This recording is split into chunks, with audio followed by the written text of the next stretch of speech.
Right. Telangana అసెంబ్లీని సైతం కుదిపేసినటువంటి అంశం తెలంగాణ రాష్ట్ర అప్పుల అంశం. ఇదే అంశంపైన ఇవాళ డిబేట్లో మనం కూడా మాట్లాడదాము. డిబేట్లో పార్టిసిపేట్ చేస్తున్నారు అనలిస్ట్ విక్రమ్ పూలా గారు, అలాగే మాజీ ఎమ్మెల్సీ కాంగ్రెస్ నేత కపిలవాయి దిలీప్ కుమార్ గారు, బీజేపీ సీనియర్ నాయకులు అల్జాపూర్ శ్రీనివాస్ గారు, అలాగే స్టూడియోలో ఉన్నారు బీఆర్ఎస్ నాయకులు మన్ని గోవర్ధన్ రెడ్డి గారు. నమస్కారం అండి అందరికీ. ముందుగా శ్రీనివాస్ రెడ్డి గారు మీతో స్టార్ట్ చేద్దాం. తెలంగాణ అప్పు, గోవర్ధన్ రెడ్డి గారు, తెలంగాణ అప్పు 7 లక్షల కోట్లు. ఈ 7 లక్షల కోట్లు మా ప్రభుత్వ హయాంలో చేసినవి కాదు, గత ప్రభుత్వాలు మిగిల్చినటువంటి అప్పుల కుప్పని అప్పుల రాష్ట్రంగా చేసినటువంటి బీఆర్ఎస్ మీ ఘనత ఇది అని చెప్తున్నారు. అయితే 2014లో మీరు అధికారంలోకి వచ్చినప్పుడు రాష్ట్ర అప్పు ఎంత? 2023లో మీరు అధికారం దిగిపోయినప్పుడు ఉన్న అప్పు ఎంత?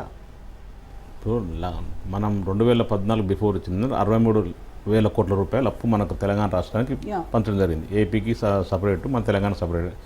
జనాభా నిష్పత్తి ప్రకారం మనకు వచ్చింది 63,000 కోట్ల రూపాయలు అప్పు తెచ్చారు. మేము తర్వాత ఏం చేసినామంటే మొన్న లాస్ట్ అసెంబ్లీ సెషన్ ప్రకారం హరీష్ రావు గారు క్లియర్ చెప్పింది 4,17,000 కోట్ల రూపాయల చిల్లర మేము తెలంగాణ రాష్ట్రానికి అప్పు తీసుకొచ్చినాం. మిగతాదంతా కార్పొరేషన్ గ్యారంటీ ప్రకారం కార్పొరేషన్ కట్టుకుంటారు కాబట్టి కార్పొరేషన్ తీసుకురావడం జరిగింది. దాని ద్వారా ఏం చేసినామో క్లియర్గా మీకు లెక్కలతో సహా చెప్పింది మా హరీష్ రావు గారు. ఇప్పుడు నేను కూడా చెప్తాను, ఒక ఎగ్జాంపుల్ కొన్ని చెప్తానండి. కాళేశ్వరం కింద 90,000 కోట్ల రూపాయలు ఖర్చు పెట్టినట్టు జరిగింది. కాళేశ్వరం ద్వారా ఈ తెలంగాణ రాష్ట్రానికి ఎంత మంచి జరిగింది, ఇప్పుడు దాని లోతులోకి వెళ్ళలేను కానీ దానివల్ల ఎంత మంచి జరిగిందో మన అందరూ తెలిసిన విషయమే. ఏమనంటే మేడిగడ్డ, లేకపోతే మేడిగడ్డ కుంగిపోయిన కుల్లర, ఒక పిల్లర్ గురించి ఒకటి పక్కన పెడితే మిగతా దానివల్ల గ్రౌండ్ లెవెల్ వాటర్ పెరిగింది. ప్లస్ చాలా కనీసం 6 డిస్ట్రిక్ట్లు 7 డిస్ట్రిక్ట్ల వరకు పంట కూడా సాగునీరు అందట్లేదు అని కదా కాంగ్రెస్ ప్రభుత్వం వాళ్ళు చెప్తుంటలేవు. అది వాస్తవాలు చెప్తున్నాను నేను. దాదాపు 30,000 ఎకరాల పైచిలకు పంట పండుతూనే ఉంది. దాని ద్వారానే ఈరోజు ఏం జరిగిందానికి 2014 నుంచి 2023 వరకు ఇంత పంట ఎక్కడి నుంచి పండుతుంది? ఏమైనా అద్భుతం సృష్టించరా, లేకపోతే వర్షాలు ఎక్కువగా పడ్డా, లేకపోతే ఏం ప్రాజెక్టు కట్టిరా?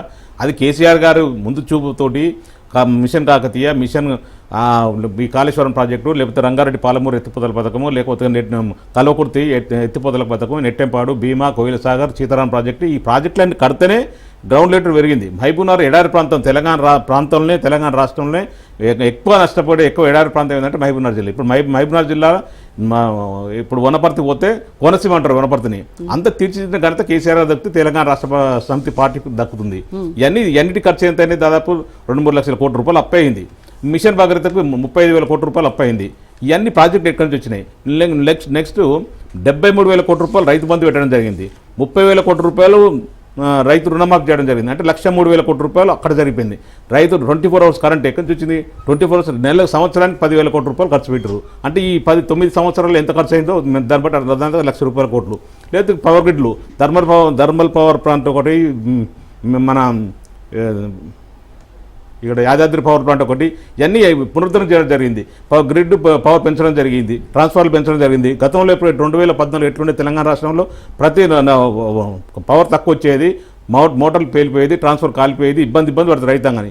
ఈ 10 సంవత్సరాల్లో ఏ రైతు కూడా కొంచెం చిన్న సింగిల్ ఇబ్బంది కూడా పడకుండా రైతులు కాపాడిన ఘనత కేసీఆర్ దక్కుతుంది. ఇవన్నీ ఖర్చుతో కూడినది. మేము ప్రతి పైసా ప్రజల కొరకు పెట్టినాం. తెలంగాణ రాష్ట్ర ప్రజల కొరకు. తెలంగాణ రాష్ట్రం కొత్త రాష్ట్రం వచ్చిన తర్వాత అన్ని వ్యవస్థలు నాశనం అయిపోయినాయి కాబట్టి అన్ని వ్యవస్థలు ఒకటి పునరుద్ధరించుకుంటూ అన్నిటికి కావాల్సిన తెలంగాణ ప్రజలకి, రైతులకు కానీ, ఇండస్ట్రీలకు కానీ, ఐటీ ఎంప్లాయస్ కానీ అన్ని రంగాలకు కావాల్సిన అన్ని చేసుకుంటూ ఈ అప్పులు చేయడం జరిగింది తప్ప ఏ రోజు ఒక రూపాయి ఎక్కడెక్కడ ఇబ్బంది పడలేదు. ఇప్పుడు పైసా బీఆర్ఎస్ ప్రభుత్వం ప్రజలకే ఖర్చు చేస్తే మరి కాంగ్రెస్ తీసుకొచ్చినటువంటి అప్పులు ప్రజలకు కాకుండా మరి ఎక్కడ పెడుతున్నారు, దేనికి అని వాళ్ళని అడగవలసిన అవసరం ఏంటంటే 1,62,000 కోట్ల రూపాయలు.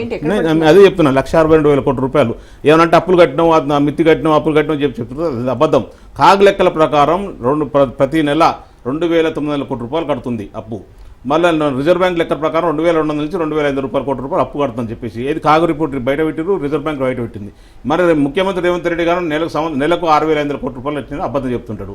ఈ అబద్ధాలతో చెప్పుకుంటూనే 1,62,000 కోట్ల రూపాయలు ఈయన ఈ 15 నెలలు అప్పు తీసుకురావడం జరిగింది. మేము సంవత్సరానికి సగటున 41,000 కోట్ల రూపాయలు అప్పు తెచ్చితే ఈయన ఒక 15 నెలలనే 1,62,000 కోట్ల రూపాయలు అప్పు తెచ్చిండు. అంటే మేము అప్పు ఎక్కువ చేసినామా ప్రజల కొరకు, లేదా ఆయన ఎక్కువ చేసిండా? మేము చేసిన ప్రతి పైసకు లెక్క చెప్తాం. రేవంత్ రెడ్డి గారు ప్రభుత్వం చేసిన ప్రతి లెక్కకు ఏమని చెప్పగలుగుతారా? 1,62,000 కోట్ల రూపాయలు ఎక్కడ ఖర్చు పెట్టరు? ఒక ఇటుక కట్టలేదు, ఒక పథకం చేపట్టలేదు, ఉన్న పథకాలను మూలగొడేస్తుండు, 6 గ్యారెంటీలు చెప్పి అటెక్కిచ్చిండు, 420 హామీలు ఒక్కటి కూడా అమలు చేయలేకపోతుండు. రోజు పొద్దున్న లేస్తే పూనక వచ్చిన లెక్క మైక్ అద్దుకుంటే ఇష్టానుసారం మాట్లాడుతుంటారు, అర్థం పర్థం లాంగ్వేజ్ మాట్లాడుతుంటాడు. ఒక ప్రతిపక్ష నాయకుని గౌరవించే విధానం లేదు, ఎవరిని గౌరవించే విధానం లేదు. ఇప్పుడు కొత్తగా చెప్తుండే ఇలా సోషల్ మీడియా ముసుగేసుకుని వస్తుంటే బట్టలు ఇప్పుడు గురదీస్తారు. అసలు బట్టలు గుడదీసి కొట్టాల్సిన సమయం వస్తే ఖచ్చితంగా రేవంత్ రెడ్డి కొట్టాల్సిందే. ఎందుకంటే ఆయన వాడిన భాష ఎవరు వాడరు. తెలంగాణ రాష్ట్రంలో ఆయన వాడిన ప్రింతి లాంగ్వేజ్ ఎవ్వరు కూడా వాడరు. కొట్టాల్సిన పరిస్థితి వస్తే ఆయన 100 సార్లు కొట్టే తక్కువనే ఆయనకు. ఇవన్నీ ఊరికే మాటలు చెప్పడం కాదడ. 1,62,000 కోట్ల రూపాయలు అప్పు తెచ్చిన దాన్ని ఏం చేసి చెప్పాల్సిన బాధ్యత ఉంది. మేము తెచ్చిన సంవత్సరం 41,000 కోట్ల రూపాయలు, ఈయన తెచ్చిన 15 నెలలనే 1,62,000 కోట్ల రూపాయలు. మేము తెచ్చిన ప్రతి పైసలు లెక్క చెప్తాం. మీరు టైం ఇస్తే, గంట టైం ఇస్తే ప్రతిదీ కూడా ఆధారంతో సహా చూపిస్తాం లెక్క. మరి ఆయన ఏం చేసి చెప్పాల్సిన బాధ్యత ఉంది. ఎంతసేపు గ్లోబల్ ప్రచారం చేస్తూ గతంలో కూడా అంటే 2023 బిఫోర్ కూడా ఎలక్షన్ అప్పుడు 7 లక్షల కోట్లు అప్పు చేసింది, 7 లక్షల కోట్లు గ్లోబల్ ప్రచారం చేసి లబ్ధి పొందిండు. ఇప్పుడు నువ్వు వచ్చిన తర్వాత మాకంటే 3 రెట్లు ఎక్కువ చేస్తావు కదా. మేము సంవత్సరం 41,000 కోట్లు చేస్తే నువ్వు 1,62,000 కోట్లు అప్పు తెచ్చినావు. మేము చేసిన దాన్ని లెక్క చెప్పగలుగుతున్నావు. నువ్వేం చేసినా చెప్తున్నావా? చెప్పలేవు. ఊరికే గుడ్డిగా లెక్క చెప్తుంటావు. 6,500 రూపాయలు కడుతున్నాను చెప్పి. అంటే కాగురు చెప్పింది తప్ప, రిజర్వ్ బ్యాంక్ చెప్పింది తప్ప, నువ్వు చెప్పింది తప్ప. దీన్ని బట్టి తెలంగాణ ప్రజలు అర్థం చేసుకోవాలి. రైట్.